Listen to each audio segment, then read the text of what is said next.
जय शनिदेव। सभी दर्शकों का स्वागत है हमारे चैनल एस्ट्रो जीवी में। आप सभी दर्शक स्वस्थ रहें, व्यस्त रहें, मस्त रहें और ज़बरदस्त रहें।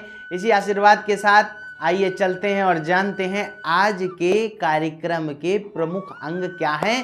तो आज हम सर्वप्रथम आपको बताएंगे कार्तिक पूर्णिमा का महत्व, कार्तिक पूर्णिमा की कथा, तत्पश्चात गुरु नानक देव जयंती का महत्व व उनके विषय में जानकारी, पंचांग, राशिफल व उपाय, और कार्यक्रम के अंतिम क्षणों में आप जानेंगे एक चमत्कारी टोटका। तो यह तो है आज के कार्यक्रम के विशेष अंग। आइए चलते हैं और जानते हैं कार्तिक पूर्णिमा का महत्व। हिंदू धर्म में पूर्णिमा तिथि का विशेष महत्व है। हिंदू पंचांग के अनुसार हर माह के शुक्ल पक्ष के 15वें दिन पूर्णिमा का आगमन होता है। वस्तुतः कार्तिक माह की इस पूर्णिमा का विशेष महत्व माना जाता है। आज के दिन गंगा नदी में स्नान ध्यान के उपरांत दान दक्षिणा करने का एक विशेष चलन है। इसका महत्व यह माना जाता है कि जो आपने आज के दिन दान किया है उसका कई गुना फल आपको प्राप्त होगा। तो यह तो रहा कार्तिक पूर्णिमा के महत्व के विषय में जानकारी। आइए चलते हैं और जानते हैं कार्तिक पूर्णिमा की कथा। जी हाँ, तो पौराणिक कथाओं के अनुसार तारकासुर नाम का एक बहुत बलशाली दैत्य था। उसने अपने बल से चारों ओर त्राहिमाम मचा रखा था। उसके 3 पुत्र थे। पहला पुत्र था तारकाक्ष, दूसरे पुत्र का नाम था कमलाक्ष और तीसरे पुत्र का नाम था विंधुमाली। जब उसने चारों ओर त्राहिमाम मचा रखा था, किसने? तारकासुर ने। तब इंद्र आदि देवता भयभीत होकर भगवान शिव के पास पहुंचे और सारा वृत्तांत सुनाया। बोले, प्रभु, उस भयंकर दानव ने चारों ओर त्राहिमाम मचा रखा है, हम लोगों को भी स्वर्ग से निष्कासित कर दिया है और अपना आधिपत्य जमा लिया है। कृपया करके प्रभु हमें इस विपरीत परिस्थितियों में आकर भी जो संवेदना हुई है उससे आप हमें बचाइए, हमारी रक्षा कीजिए। भगवान शिव ने जब यह पूरा वृत्तांत सुना तो उन्हें बड़ा कष्ट हुआ और वह बहुत क्रोधित अवस्था में अपने कैलाश पर्वत को छोड़कर स्वर्ग की ओर निकल पड़े, जहां पर तारकासुर ने आधिपत्य जमा लिया था। भयंकर युद्ध शुरू हो गया और कुछ समय के बाद ही भगवान शिव ने तारकासुर का वध कर दिया। बोलो भोलेनाथ की जय। इस प्रकार जब उसका वध हो गया तो उसके पुत्रों को यह समाचार मिला कि उसके पिता का वध हो चुका है। तीनों पुत्र बहुत ही ज्यादा दुखी हुए और भगवान शिव से प्रतिशोध लेने के लिए आतुर हो गए। तत्पश्चात उन्होंने भगवान ब्रह्मा की बहुत कठोर तपस्या की।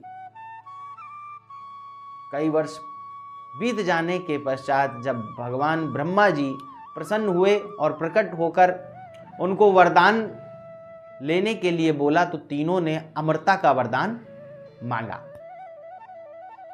ब्रह्मा जी बोले, पृथ्वी लोक पर आए हर जीव का जीवन अंत होना अटल सत्य है, तो मैं अमरता का वरदान तो आपको नहीं दे सकता हूं, आप कोई दूसरा वरदान मांग लीजिए। तीनों ने कुछ सोच विचार किया। सोच विचार के पश्चात तीनों ने मांगा कि हमें एक ऐसा नगर दीजिए जो पृथ्वी लोक और आकाश मंडल में विचरण कर सके। और जब 1000 वर्षों के पश्चात वह तीनों नगर मिले तो कोई देवता उन तीनों नगरों को एक बाण से समाप्त कर सकता हो, ऐसा हमें वरदान दीजिए। उन तीनों की नजरों में या बुद्धि से यह जो कार्य था वह जी हां बिल्कुल न होने वाला था, असंभव। भगवान ब्रह्मा जी ने उन्हें तथास्तु वरदान देकर वहां से अंतर्ध्यान हो गए। ताराक्ष को सोने का, कमलाक्ष को चांदी का व विंधुमाली को लोहे का नगर दिया गया। तीनों अपने नगर में रहने लगे और चारों ओर त्राहिमाम मचा दिया। इंद्रादि देवता को भी स्वर्ग से निष्कासित कर दिया गया और उन्होंने अपना आधिपत्य वहां जमा लिया। अब इंद्र जो भगवान थे वह भगवान भोलेनाथ के पास पहुंचे और पूरा वृत्तांत फिर से सुनाया कि भगवान तारकासुर के तीनों पुत्रों ने किस प्रकार उनके स्वर्ग पर आधिपत्य कर लिया है। कृपया करके आप उनका जो है वध करें और हमें जो है कृपा कर कर स्वर्ग की प्राप्ति दोबारा से करवाएं। अब भगवान शिव बहुत क्रोधित हुए, लेकिन वह जानते थे कि ब्रह्मा जी से इन्हें वरदान प्राप्त है। तो उन्होंने एक दिव्य रथ का निर्माण किया जिसकी हर वस्तु देवताओं ने स्वयं निर्धारित की और अपने तपोबल से उस रथ को तैयार किया। भगवान सूर्यदेव और चंद्रदेव उस रथ के पहिए बने। इंद्र, वरुण, यम और कुबेर उस रथ के घोड़े बने। हिमालय धनुष बना, शेषनाग प्रत्यंचा बने। भगवान शिव ने अपने तपोबल से वाण निर्मित किए और अग्निदेव उस वाण की चोंच बने। जब यह रथ तैयार हो गया तो युद्ध प्रारंभ हो गया।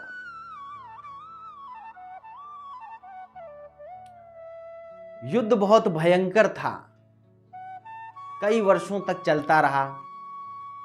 एक समय ऐसा आया कि वह तीनों जो नगर थे, कमलाक्ष, ताराक्ष और विंधुमाली के तीनों नगर, सोना चांदी और लोहे के, वह तीनों एक लाइन में आ गए। तब भगवान भोलेनाथ ने अपना तीर निकालकर जब वो तीर मारा तो उससे उसके तीनों लोग, जो तीनों नगर थे, वह समाप्त हो गए। इसी बात के बाद भगवान शिव को त्रिपुरारी कहा जाने लगा। बोलो भगवान भोलेनाथ की जय। 1 2 3 4 भोले की जय जयकार। बोलो भगवान भोलेनाथ की जय। तो यह तो थी कार्तिक पूर्णिमा की कथा। आइए चलते हैं और आपको बताते हैं गुरु नानक देव जयंती के विषय में जानकारी और महत्व। तो गुरु नानक देव जयंती सिख भाई और बहनों के लिए एक महत्वपूर्ण त्योहार है। आज के ही दिन अर्थात कार्तिक माह शुक्ल पक्ष की पूर्णिमा के दिन ही गुरु नानक देव जी का जन्म हुआ था।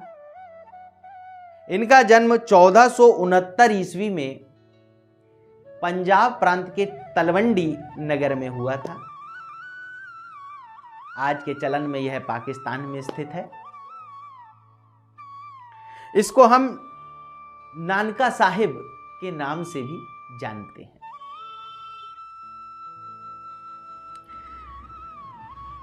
इनकी माता का नाम तृप्ता व पिता का नाम कल्याण चंद था।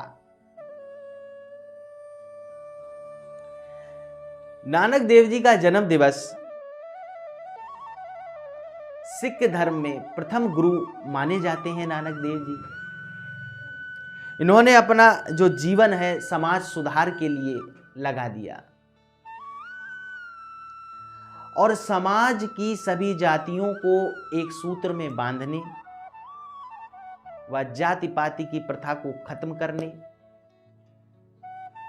और समाज को एकता के रूप में बांधने के लिए इन्होंने अपने जीवन पर्यंत को लगा दिया। उनके यही आदर्श हमारे सिख भाई बहनों के सर्वोपरि हैं। बोलो नानक देव जी की जय। आज के दिन सिख लोग गुरुद्वारे जाकर भजन करते हैं, कीर्तन करते हैं, अपनी क्षमता के अनुसार दान दक्षिणा करते हैं, प्रभात फेरियां निकालते हैं और आज नानक देव जी की जयंती को पूरे हर्षोल्लास के साथ हमारे सिख धर्म के भाई और बहन मनाते हैं। मेरा गुरु नानक देव जी को शत शत प्रणाम, शत शत प्रणाम। तो यह तो थी गुरु नानक देव जयंती के विषय में जानकारी और उसका महत्व। आइए चलते हैं और जान लेते हैं आज के पंचांग के विषय में। जी हाँ, आज 27 नवंबर सन 2023 कार्तिक माह शुक्ल पक्ष की पूर्णिमा रहेगी। नक्षत्र आज कृतिका रहेगा और नक्षत्र के स्वामी हैं सूर्यदेव। योग रहेगा शिव और करण रहेगा वव। सूर्योदय का समय रहेगा 6:57। वहीं सूर्यास्त का समय रहेगा 5:20। चंद्रदेव आज वृषभ राशि में विराजित रहेंगे। आइए चलते हैं और जान लेते हैं राहु काल का समय। 27 नवंबर सन 2023 सोमवार के दिन राहु काल का समय रहेगा सुबह 7:30 से 9 बजे तक। वहीं गुलिक काल का समय रहेगा दोपहर 2 बजे से शुरू होकर 3:30 तक। राहु काल शास्त्रोक्त शुभ कार्यों के लिए माना जाता है वर्जित, अर्थात अशुभ समय। और गुलिक काल कोई भी शुभ कार्य आप कर सकते हैं प्रारंभ, अर्थात शुभ समय। तो ये तो रहा आज के पंचांग का हाल। आइए चलते हैं और जान लेते हैं राशिफल के विषय में। जी हाँ, रोज की तरह प्रथम राशि मेष राशि। जी हाँ, शिक्षा के विचार संपन्न होगा, शिक्षा पूर्णता की ओर जाएगी। व्यापार उठापटक की स्थिति दिखा रहा है। निजी क्षेत्र न्यू जॉब का ऑफर मिल सकता है, मित्रों का साथ मिलेगा। सरकारी क्षेत्र आज उलझाएगा। वैवाहिक जीवन में स्नेह का वातावरण रहेगा। लव लाइफ आज मुश्किलें पैदा कर रही है और उपाय के तौर पर आज ओम ह्रीम क्लीम चामुंडाय नमः इस मंत्र का 21 बार जाप करने के बाद ही अपने कार्य को शुभारंभ कीजिएगा। क्या नहीं करना है तो दूसरों के कार्य में बाधा आप बिल्कुल नहीं बननी है। स्लेटी रंग की शुभता रहेगी 62% के भाग्य के साथ। तो ये तो रहा मेष राशि का हाल। आइए चलते हैं और जानते हैं वृषभ राशि के विषय में। जी हाँ, आज चंद्रमा आप ही की राशि में विराजित है तो मन खूब प्रसन्न रहने वाला है। समय आपके पक्ष में है। शिक्षा पूर्णता की ओर जाएगी। व्यापार आज भारी पड़ेगा, रिस्क लेने से बहुत बचिएगा। बात करेंगे निजी क्षेत्र की तो उत्तमता रहेगी, दिव्यता रहेगी, लाभान्वित करेगी। वहीं सरकारी क्षेत्र आज भारी पड़ेगा, वर्क प्रेशर रह सकता है, मानसिक तनाव बढ़ सकता है। वैवाहिक जीवन में आज रिश्ते मधुर हो रहे हैं, हर प्रकार की दिव्यता और शुभता रहेगी। लव लाइफ में आज उठापटक की स्थिति है। आज वाणी का संयम रखिएगा। स्वास्थ्य के विषय में सिर में दर्द, कमर और घुटने की समस्या दिखाई देती है और उपाय के तौर पर आज एक कटोरी में थोड़ी हल्दी रखकर और किसी जरूरतमंद को दान कर दीजिएगा। और क्या नहीं करना है तो आज मन की बात साझा बिल्कुल नहीं करनी है। पीले रंग की शुभता रहेगी 63% के भाग्य के साथ। तो ये तो रहा वृषभ राशि का हाल। आइए चलते हैं और जानते हैं मिथुन राशि के विषय में। क्या कहते हैं मिथुन के सितारे। तो आज शिक्षा में मजबूती मिलेगी। व्यापार कष्ट दे रहा है, रिस्क लेने से बचिएगा। निजी क्षेत्र अच्छा है, शुभता बनी रहेगी। सरकारी क्षेत्र आज सकारात्मकता आपके साथ चलेगी। वहीं वैवाहिक जीवन में विचार मिलेंगे, क्वालिटी टाइम स्पेंड करेंगे। लव लाइफ में आज नोकझोंक हो सकती है। वाणी का संयम रखना बहुत आवश्यक रहेगा। स्वास्थ्य के विषय में स्किन, बुखार और खांसी की समस्या दिखाई देती है। और उपाय के तौर पर आज मस्तक पर सिंदूर का तिलक सुशोभित कर लीजिएगा, बहुत उत्तम उपाय है। क्या नहीं करना है तो जल्दबाजी में निर्णय बिल्कुल नहीं करना है। लाल रंग की शुभता रहेगी 55% के भाग्य के साथ। तो ये तो रहा मिथुन राशि का हाल। आइए चलते हैं और जानते हैं कर्क राशि के विषय में। जी हाँ, आज पढ़ाई उत्तम है, हर प्रकार की दिव्यता और शुभता दिखाई देती है। व्यापार आज कष्ट देगा, व्यापारिक दृष्टिकोण से आज हानि के योग दिखाई देते हैं।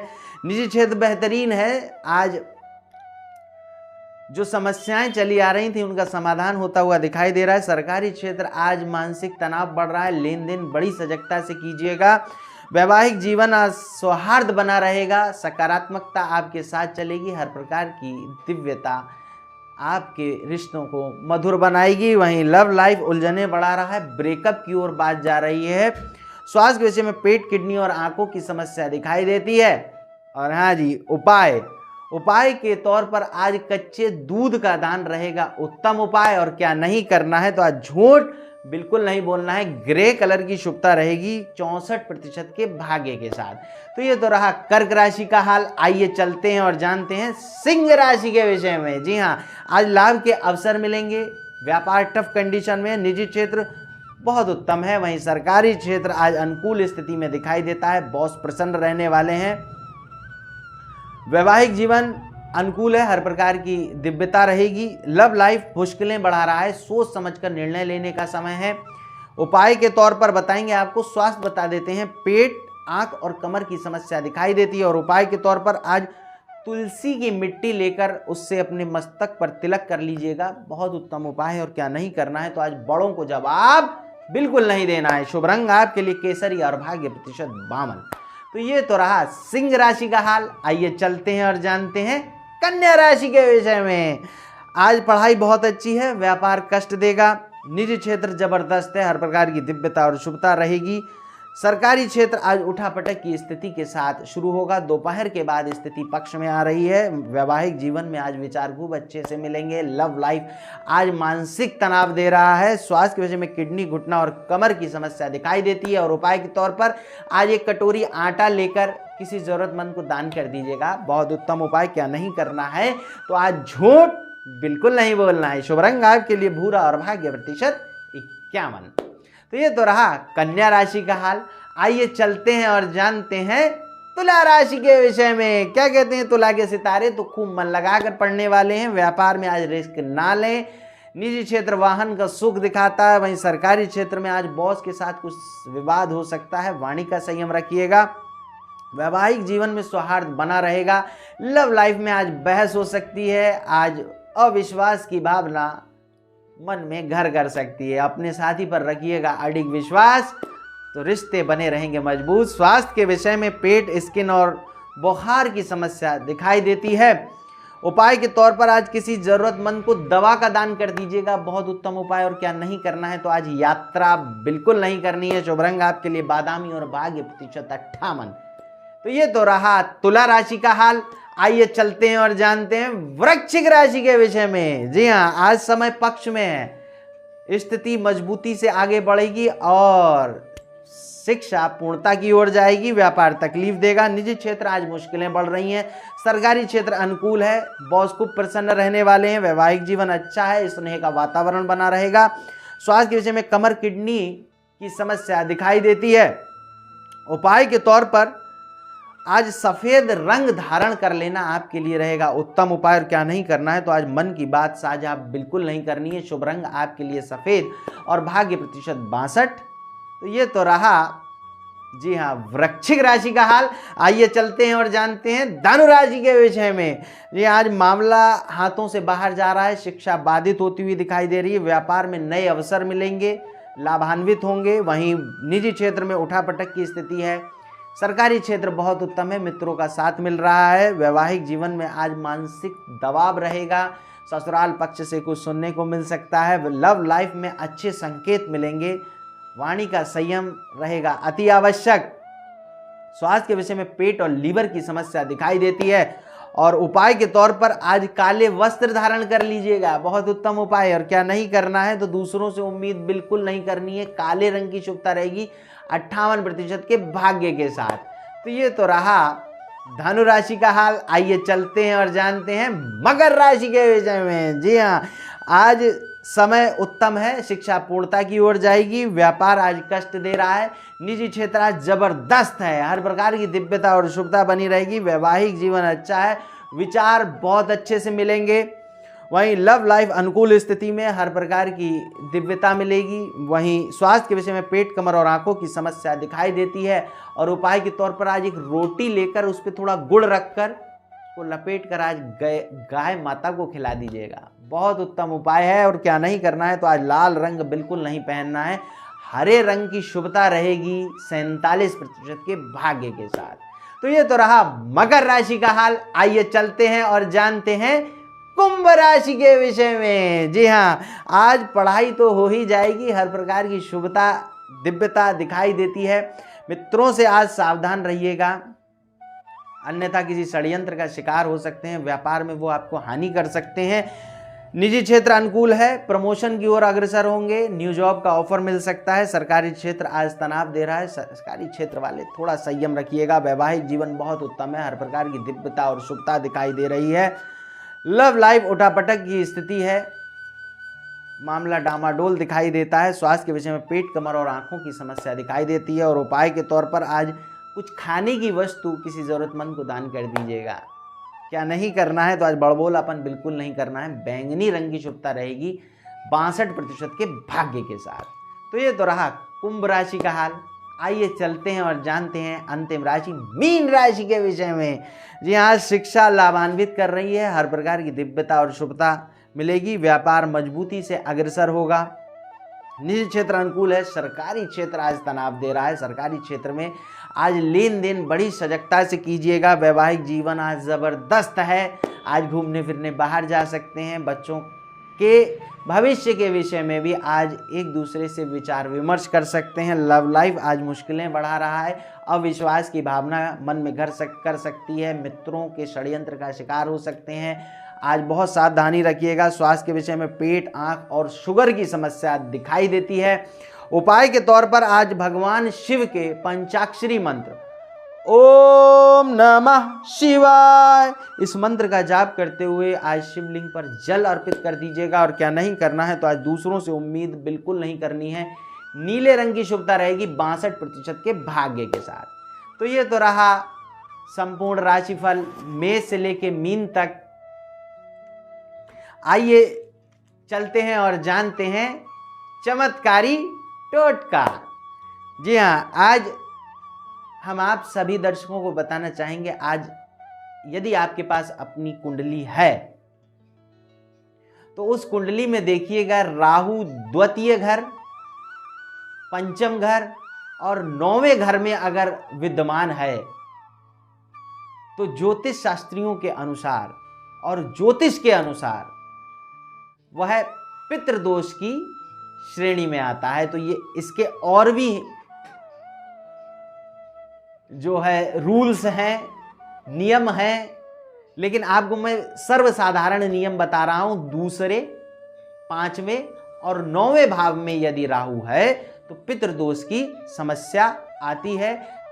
बनते बनते काम का रुक जाना, धन का घर में संचय ना होना, घर में सीलन की बदबू का आना, दरारें पड़ जाना, पानी का टपकना, घर की छतों में पीपल का उगाना, यह सब पितृदोष की निशानियां हैं। तो आपके पितृ आपसे संतुष्ट नहीं हैं, आपके किए गए कार्यों से रुष्ट हैं, उनको मनाने के लिए हम आपको बताने जा रहे हैं एक चमत्कारी टोटका। यह टोटका किस दिन करना है? तो यह टोटका अमावस्या के दिन करना है।